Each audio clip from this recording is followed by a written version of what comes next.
Olá pessoal, sejam bem-vindos novamente à Semana do Escrevente. Esse evento está sendo composto por 3 vídeos onde eu explico absolutamente tudo o que você precisa saber para se tornar um escrevente técnico judiciário.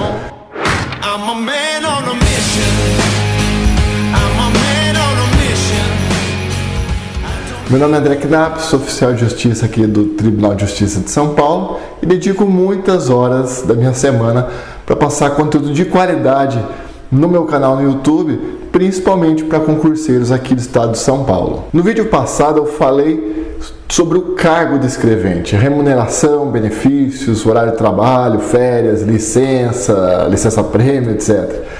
E te mostrei o porquê esse concurso pode mudar a sua vida. E nesse vídeo eu irei falar sobre o concurso em si, qual que é o histórico, como foram os concursos passados, vou falar também sobre a estrutura da prova e quais são as expectativas para o novo concurso. E esse ponto eu já adianto que é a parte mais importante de toda a Semana do Escrevente. Eu vou te dar uma boa notícia para o próximo concurso e uma notícia que pode ser muito ruim ou muito boa, dependendo da sua situação. Então, assista o vídeo até o final. Mas antes da gente começar, deixa eu terminar a minha história, que eu comecei na aula passada, né? E como vocês lembram, eu sou de família concurseira, resolvi ser engenheiro industrial madeireiro, a profissão do futuro, né? E vi que o negócio não era bem assim, comecei a estudar para concursos em 2007, como um plano B. Depois eu me formei, comecei a trabalhar, a empresa quebrou, eu fui para outra empresa, passei um ano fazendo o que eu odiava, enfim. Nessa época eu tinha uma rotina no trabalho. Eu chegava todo dia, né, no trabalho, dava uma olhada no meu e-mail, né, para ver se não tinha nada urgente, e depois eu ia para o PC Concurso para ver quais eram as novidades aí dos concursos públicos. Foi quando, como eu falei no vídeo anterior, um belo dia, um dia frio, né? Eu estava lá na minha cadeira dura lá, com meu copinho de café, entrando no PC Concursos. Foi quando eu vi que tinha saído o tão aguardado concurso de oficial de justiça. Para você que não acompanha, o último concurso de oficial de justiça tinha sido em 99. E muita gente ficou anunciando esse concurso ano após ano, que ia sair e nunca saía, né? Bom, 10 anos se passou e eis que saiu o edital.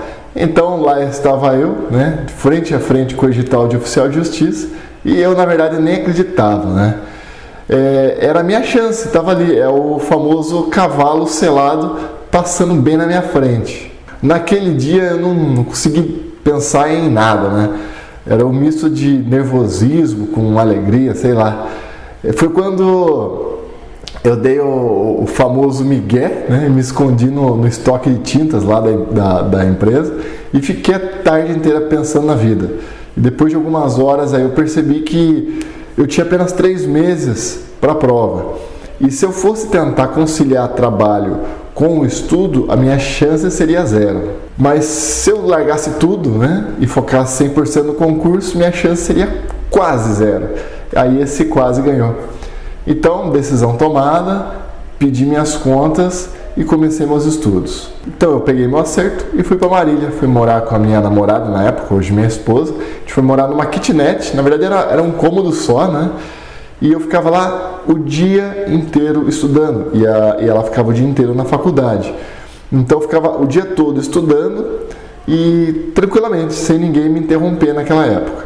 De noite ela voltava para casa e eu saía para ir no cursinho presencial que eu tinha me matriculado lá. E assim foi, leitura e revisão de manhã, questões à tarde e cursinho à noite. Lembrando que naquela época também não tinha muito curso online, né? E esse curso presencial não era tão bom, se for pensando agora, né, nos cursinhos que a gente tem hoje. Mas ele foi muito importante por um fator. Tinha um professor de direito administrativo chamado Bruno. E ele dava, antes da primeira aula, ele ficou praticamente 2, 3 horas ensinando a gente a estudar. Então ele não chegou aí direto. E daí ele começou a ensinar a gente passo a passo como que a gente iria dividir as matérias, como a gente deveria organizar o material, como a gente deveria resolver questões. Ele ensinou tudo. E tudo que ele ensinou naquela aula, eu repasso aqui no canal e eu vou falar mais detalhadamente no terceiro vídeo dessa série. E depois de 3 meses, né, de foco total, muito estudo, o dia inteiro, chega o tão aguardado dia da prova. Eu estava lá tremendo mais do que vara verde, né? Fui para a escola, começou a prova e português eu achei fácil, né? Fiz português, direito eu cometi alguns erros bobos que a gente sempre comete ali, mas eu fui bem, né? Informática eu fui bem também, atualidades e matemática, justamente matemática eu travei. Justo matemática, eu, engenheiro, fiz a primeira questão e não bateu com nenhuma resposta. Depois eu fiz a segunda questão, não bateu com nenhuma resposta. Aí você começa a ficar nervoso, veio a ansiedade. Então eu parei e fui fazer outra coisa, fui rever alguma outra matéria, comecei a passar algumas questões no gabarito, né? E faltando pouco tempo para a prova, depois de estar tudo certo, eu voltei para a matemática. Tentei a terceira questão, deu certo. A quarta, a quinta deu certo. E nos últimos minutos lá, eu ainda consegui resolver a primeira, né? Eu acho que só a segunda, que eu não fui até o final, mas eu chutei. E final da prova. Final da história, acabei tirando 8,83, se eu não me engano, passei em 7º lugar, eram 5 vagas, e só que como demorou, né, para começar as nomeações, muitos dos classificados antes de mim, eles começaram a ser aprovados em outros concursos. A primeira colocada, se eu não me engano, ela virou oficial de Justiça Federal poucos meses depois. Enfim, eu fui o primeiro nomeado da lista em 2012. Então, metade de 2012, eu estava começando a trabalhar de oficial de justiça, cargo que eu ocupo até hoje. Mas agora você deve estar se perguntando, né? A prova foi em 2009 e eu fui nomeado em 2012. O que eu fiz nesse meio tempo? Lembra aquele concurso de técnico audiovisual lá da Unesp? Que eu tinha passado em 3º? Pois bem, então era uma vaga, eu passei em 3º, né? Só que ainda faltava a prova prática. E daí eu pesquisei o nome dos 2 primeiros colocados na internet e vi que um deles tinha um canal no YouTube. E assim, ele era muito bom em gravação de vídeo, ele fazia efeitos especiais, fazia um monte de coisa. E o outro colocado, ele era formado em eletrotécnica. Ou seja, as minhas chances eram quase zero de novo, né? Fui para a prova prática, né? Como meu nome começa com A, eu fui um dos primeiros, né? Na verdade eu fui o primeiro. Cheguei na hora da prova, foi tudo muito fácil. Eu tinha que gravar um CD, eu tinha que ligar um DVD player numa caixa de som e tinha que ligar um projetor num computador. Foi muito simples, eu fiz rapidinho, tirei 10 e fui embora. Aí a Cíntia, minha esposa, foi me buscar, né? E daí eu totalmente desanimado, né? Daí ela falou, mas por que você está desanimado? O que aconteceu? Você foi mal? Eu falei, não, fui bem, tirei 10. O problema é que foi muito fácil. E se foi fácil para mim, vai ser fácil para os 2 primeiros colocados também. Então, se eu já estava em 3º, eu vou continuar em 3º. Aí, aproximadamente um mês depois, saiu a lista. E, para minha surpresa, eu estava em 1º. Eu olhei assim, não acreditei. Como é que, né? O que aconteceu, né? E daí eu fui pesquisar, né? Fui olhar lá no resultado e eu vi que os 2 primeiros colocados eles tinham simplesmente faltado. Eles não foram para a prova. E todo mundo que foi tirou 10 e eles não foram. Ou seja, eu passei de 3º para 1º. E aí fica mais uma dica preciosa para você. Nunca ache que seu concurso está perdido. Vá até o fim, porque se você pensar bem, em um universo de milhares de candidatos, né, a nossa chance na frieza dos números, ela é quase zero. Mas esse quase é o que nos salva. Nossa chance não é zero. E depois disso foi só história. Passei em outros concursos também, assumi oficial de justiça, criei meu blog Site dos Concursos, criei esse canal aqui no YouTube. E agora, em 2019, a gente criou o Esquema Concursos. Mas agora vamos retomar o foco do nosso assunto aqui. Vamos começar a falar sobre o concurso de escrevente. Muita gente se pergunta por que temos tantos concursos de escrevente. Porque de 2010 a 2019 nós tivemos quase que um concurso por ano, só que, para ser bem sincero, ainda é pouco. A demanda para escreventes é muito grande e ela tende a aumentar muito ainda. Isso porque o Tribunal de Justiça do Estado de São Paulo, ele não é apenas um grande tribunal, mas ele é simplesmente o maior tribunal de justiça do mundo em número de processos. Cerca de 25% dos processos do Brasil tramitam no Tribunal de Justiça de São Paulo. São mais de 43 mil servidores divididos em 319 comarcas. E desses 43 mil, quase 35 mil são escreventes. E lembra que eu falei no vídeo passado? Quem é que move essa roda? Quem que move o tribunal? O escrevente. Atualmente há uma carência de 3.825 escreventes, isso dados do próprio Tribunal de Justiça do dia 15 de outubro. E nesse ano de 2019, segundo o comunicado oficial, 5.993 servidores preencheram ou preencherão os requisitos para aposentadoria. E eu que estou lá no dia a dia, eu vejo que as aposentadorias estão ocorrendo em massa mesmo, porque muita gente, muito dessa incerteza das consequências da reforma da Previdência está acarretando isso. Então, quem já pode aposentar, já está se aposentando. E agora eu vou mostrar para você o panorama dos últimos concursos de escrevente nessa era VUNESP. Nós tivemos concurso em 2004 para a capital. Em 2006 nós tivemos Campinas, Guarulhos e Santos. Em 2007 foram aqueles 3 concursos que eu falei. O primeiro é Capital e Interior 1, foi um concurso. Depois tivemos Interior 3, Interior 2, depois Interior 3. Nessa época os concursos eles tinham validade de 2 anos, prorrogados por mais 2. Aí de 2010 para cá, o tribunal começou a fazer concurso com validade de 1 ano, prorrogável por mais 1. E daí que a gente teve esse monte de concurso. 2010 na capital, 2011 Campinas e Guarulhos, 2012 capital e interior, 2013 interior, né, a terceira, quinta e sexta RAGE, 2014 capital Grande São Paulo, que é a primeira RAGE, 2015 interior, né, da segunda à 10ª RAGE. Quando eu falo RAGE é região administrativa judiciária. Em 2017 a gente teve da primeira e da 4ª RAGE, né, que é capital Grande São Paulo e Campinas. E 2018, esse último concurso, foi para as outras comarcas do interior. Só nos concursos de 2014, 2015 e 2017 foram nomeados mais de 4.600 candidatos, é muita gente. Sendo que desses, 952 foram da primeira RAGE, da capital Grande São Paulo, nesse último concurso aqui de 2017. É loucura isso, é bastante gente mesmo. E escrevente é legal porque ele é o carro-chefe, mas muitos outros concursos são bem parecidos, né? Com a mesma banca, VUNESP, né? Como oficial de promotoria, auxiliar de promotoria, oficial de justiça, né? Quando abre. Então, quem estuda para escrevente acaba estudando para esses concursos também. E nesse caso, olha a lista de concursos aí que tem o mesmo perfil dos últimos anos. Tivemos em 2003 oficial de promotoria, 2004 escrevente, 2004 auxiliar de promotoria, 2006 escrevente, 2 vezes, né?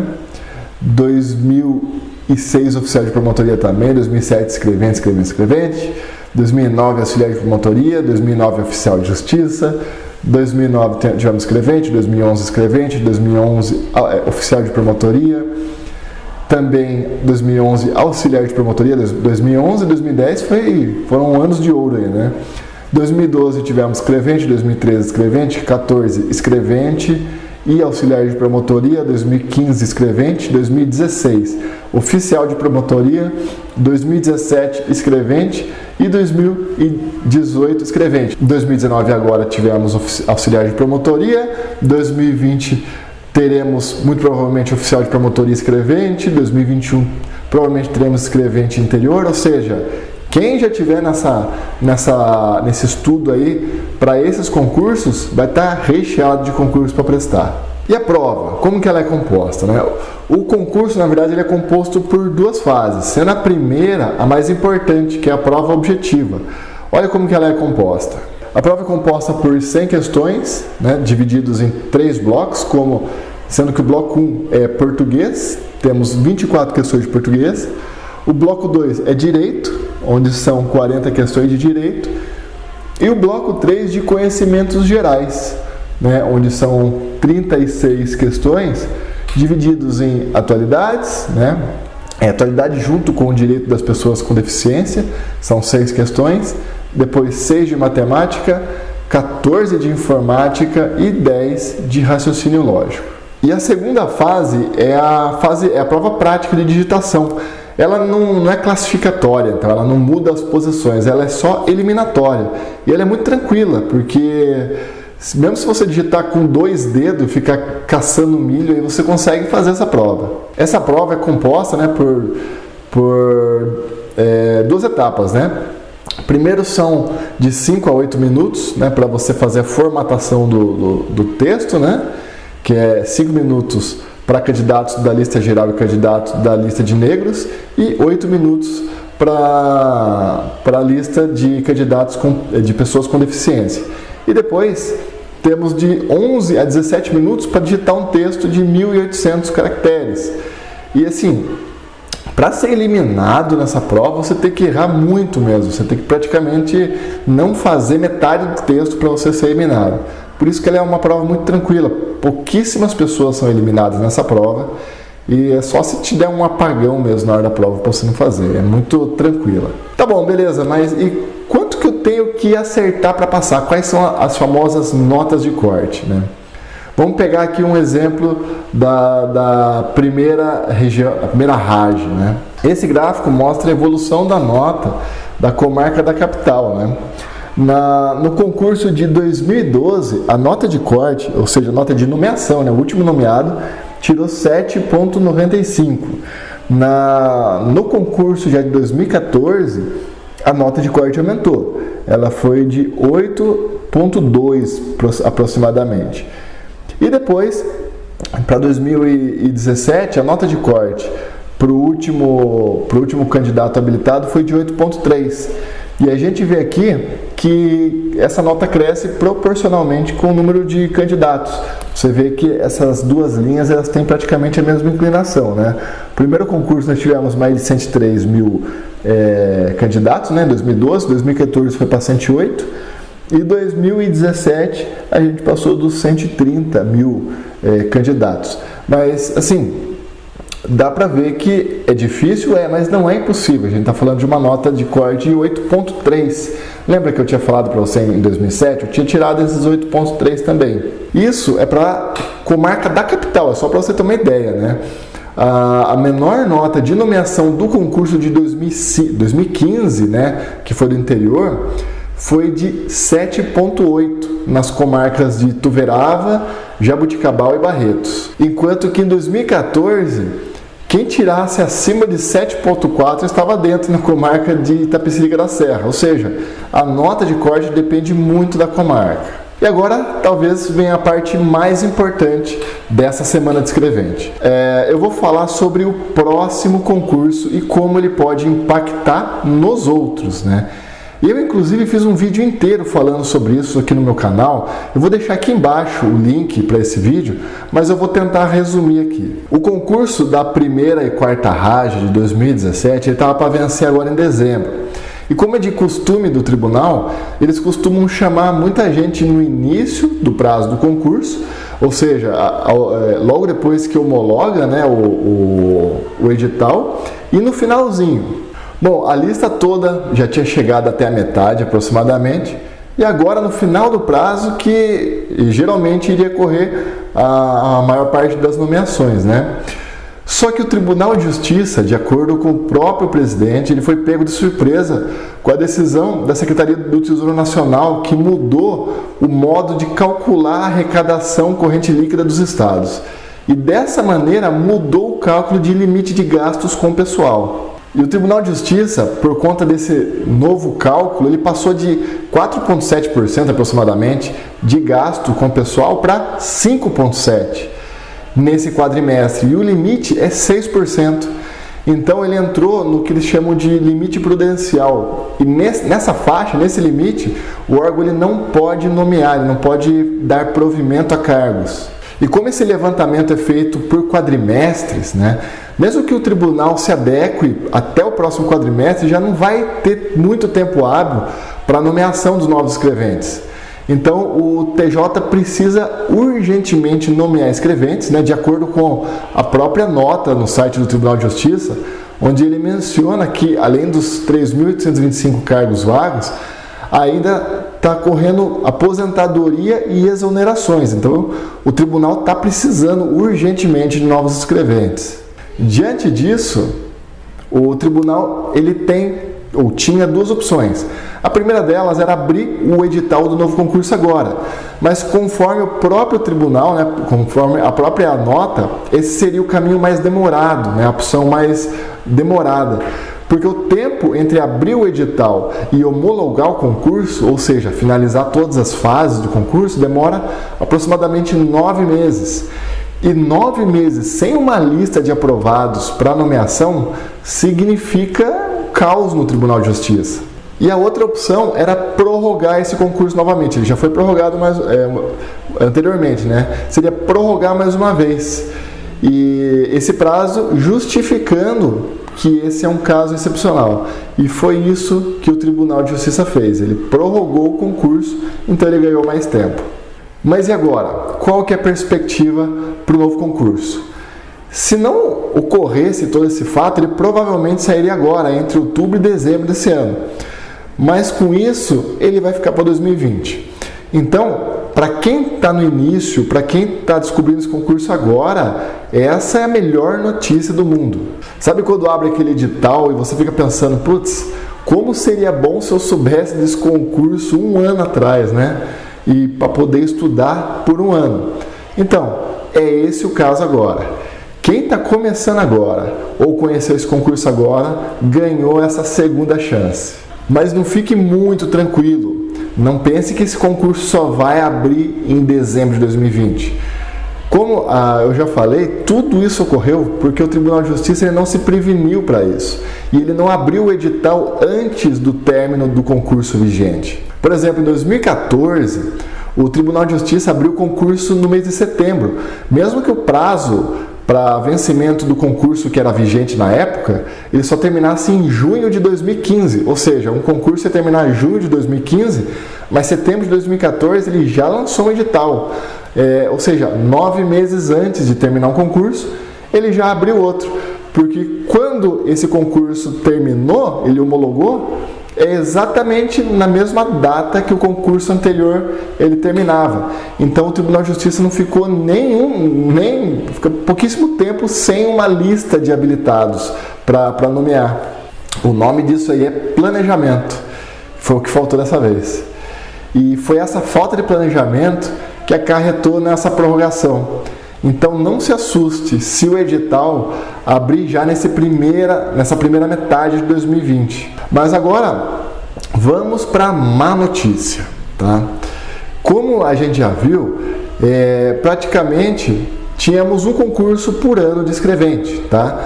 Isso porque eles vinham com prazo de um ano prorrogável por mais um.